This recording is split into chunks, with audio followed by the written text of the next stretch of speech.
these things, I do try to keep it light. But there is necessity to give out and disseminate information. We are 910 AM Superstation. The views and opinions expressed on any program are those of the producers and or the persons appearing on the program and do not necessarily reflect the views and opinions of 910 AM Superstation or Adele Media.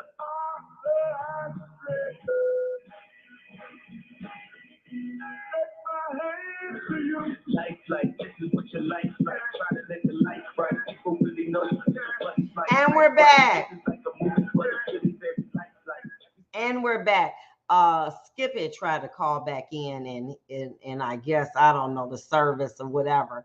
So what I'm going to do next time, because I know that there was some people that were saying that they couldn't hear him, I can send him a request via StreamYard and he can be on. So next time we'll be able to do it. But I did want to thank him for being able to make that so we can understand. Hey, do we still got Grace on the line or did she we lose her? Hello, Lady Evans. Hey, baby, how you doing?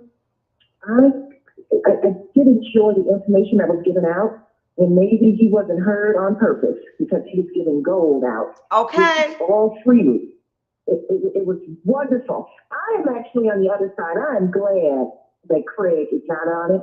I wasn't a fan of him when he was chief, and wasn't a fan when he left. He did not. But Grace. It's good that he got bamboozled. It is good because he bamboozled the city, and he found out he's a Republican. But I just something about him when he spoke, I felt he wasn't authentic. And when he left, it came out. But so I'm going to move on from that. So when this but let me ask you this, Grace. Have access to it about the voter and the signature, Grace, the address and all the information. I understand it's public record and it's public, and you can get that. But there's a business just came out of that because the regular Jane Doe or John Doe needs to know if somebody's using their signature. So a LLC needs to come out of that because we need to be able to check and see if somebody's using our name on a petition. So that's good information, and I don't think that's out there because I've not heard it. But if it is there, do you know about it? That the regular Jane Doe or John Doe can call somewhere or go online somewhere and check and see if their name has been fraudulently put out there. Are you aware of that? Yeah. Let me ask this though, Grace.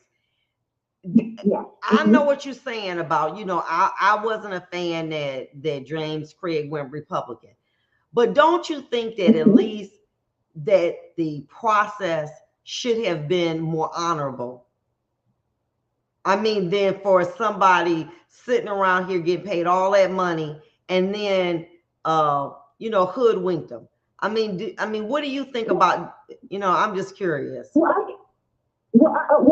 Of course, when you take on a job, I think you should do 100%, not going into the job and saying, hey, I'm going to bamboozle somebody. Of course, if he was a horse, I would side with the horse, saying that the horse should have been treated fairly.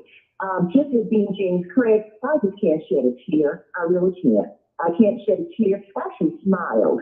But if it was anybody else, even if it was you, I would say you needed to be treated fairly. You buy, you sought out to get a credible individual. And so, of course, you need pretty much for your money's worth or, for your services. Right. It was unfair. But let me ask this. I shed a tear for Craig. I really, that Boy Scout, I'm glad he's sitting on the sideline. What do you think is going to be his opportunities now? Do you know? I mean, what do you think? Well, I don't think he's going to make it hard to write in. I just don't think he's going to be sitting on the sideline. He's not going to get his Boy Scout badge. He's going to sit on the sideline and watch everybody cross, and he was wishing he was in. But I want him to reflect, Craig, if you listen, how you're deceiving the residents of the city of Detroit. You are getting what you needed to get, and that is you fooled us, now somebody fooled you. Ha ha. That's how I feel. I don't like him. Never did, and he didn't really clean up the city. And all those individuals that shined with him pertaining to he did a great job. No, he did not. He filled a place in a position and he left and we're still in bad shape. Thank you, Grace. Thank you, Lady Evans. Have a great one. Okay, we got Fidel on the line. Fidel? Hey, good afternoon. What you think about that? I concur with Grace. That's what you call karma. But Ms. Evans, let me give you another way of looking at stuff. You say you're supposed to support our black business, elected official, et cetera, et cetera. How do you feel about this?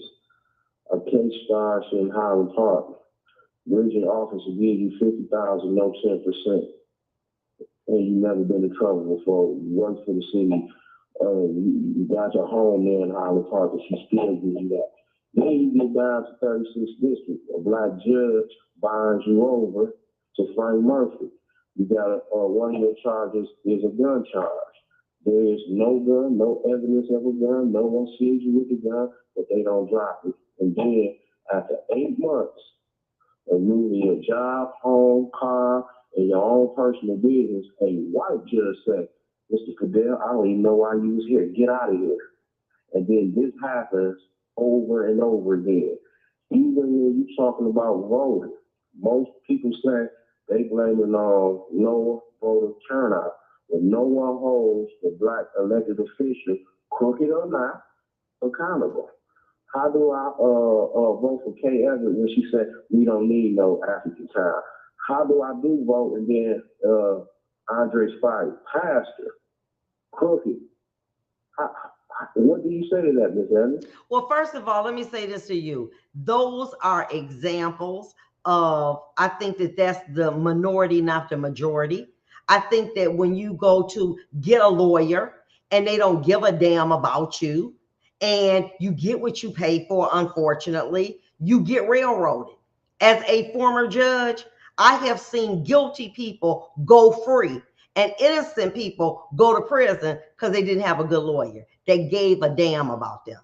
My point being to you, if you are not committed to doing a job, I'm not saying automatically because he's black or she's white and they don't do a good job, you should hire them.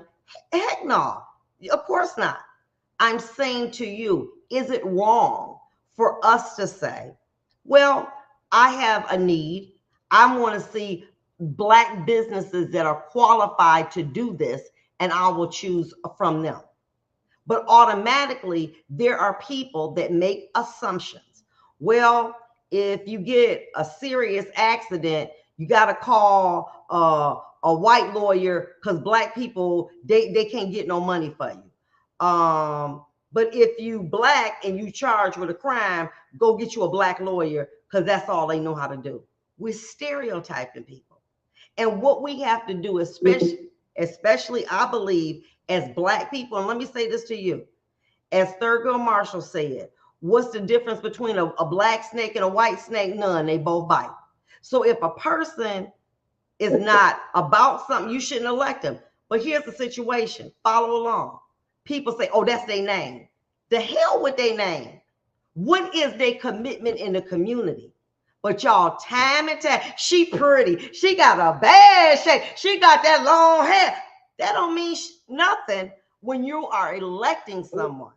And so many times I have seen the electorate get deceived by things that don't matter. And then you see elected officials running in your community when they want to get reelected, but after they reelected, you don't see them no more. But they still get reelected. That's right. Then don't do that. That's right. You can't have my vote, sis. Oh. You can't have my vote, bro. Ms. Evans, you just said it. Most of these attorneys, they don't have a mindset of Thurgood Marshall. And again, Ms. Evans, I done dated a lot of women. I have yet to meet a woman say, I don't want to go to Andiamo's. I don't want to go to Captain Greer's or Root Crib. Take me over here to Baker's. Take me over here to Nandy's Cafe. Take me over here to just a mom's and pop store. Because we are hoodwinked. We are hoodwinked. So it's a mindset, Miss Evans. Exactly. Let me tell you something. I don't know if you know, but my daughter put it off on me. I think it's called Teflar. It's a purse company. Okay, that's a black business. Why? But we want Gucci or Louis, and that's garbage. Right. And we got to get away from that. And if I'm gonna spend why you spending your money on garbage? Because you were hoodwinked to believe that the mainstream white America is right, and so what you do, you run after them with your dollars, and that is what it's been going on forever. And we have to change our mindset. That goes with the jewelry thing that you keep saying. The guy that kid, the so-called black guys in the street that make these type of money, they automatically run to the Jew, to the air to give them their money. And I heard a lot of rumors he's selling those fake jewelry on top of the FBI coming in behind, on top of a lot of snitching. It's a whole, but you are 100% right. If a guy grew up and he so-called grew up poor, and he so-called become a known local rapper star and get $500,000, he's going right to Customs and Jewelry store to give him that bread. But guess what, Ms. Annie? There ain't no black jewelry. So, hey, I love you. Thanks for taking my call. Peace out, my sister. Love you too. And let me say this to you. Fidel is, I can tell by his voice, he's a relatively younger man. He's challenging us. Listen, you black jewelers, get out here and let them know I can do the same thing. Elected officials, you need to be back in these communities, going to these schools, or you're going to find yourself without a job. He's saying, look, your generation of people, how y'all doing it, being lazy, don't give a damn. We don't want that anymore. And we shouldn't. And people need to be accountable, but we need to be able to fill in a void. Exactly. Why were black athletes, rappers going to him anyway? There are no black jewelers. So let's challenge a black jeweler to come forward and say, hey, I'm here, but we got to be accountable. Let me say something about me.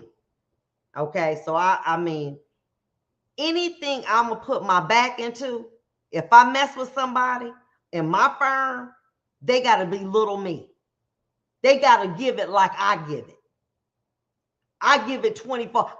Listen, I can't stop till the job is done. That's my commitment.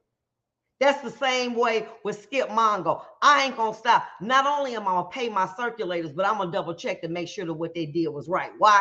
Because that's my business and it reflects me. We have to start looking at people's commitments to what they're willing to do, what their success rate, and stop always trying to go along with the get along. You know what I'm saying? The most expensive is the better. Half the time, the people, let me tell you something. Somerset Mall don't want no black people out there. They want your black money, but they don't want you. It is a chilling effect when you go out to Somerset Mall, how you feel, at least how I feel. And I'm a black older woman. I feel like I am not welcome, but my money is welcome. And at some point in time, I enjoy going on Livernois. I want to spend my money with black people, but I want them to be able to have a comparable product. I want them to be able to say the product that I put out can compete with anybody. I know for me and mine at Bonda's Law, hands down, I can compete with anybody out here, okay? Because I know what I'm doing legally and I got a commitment to doing right.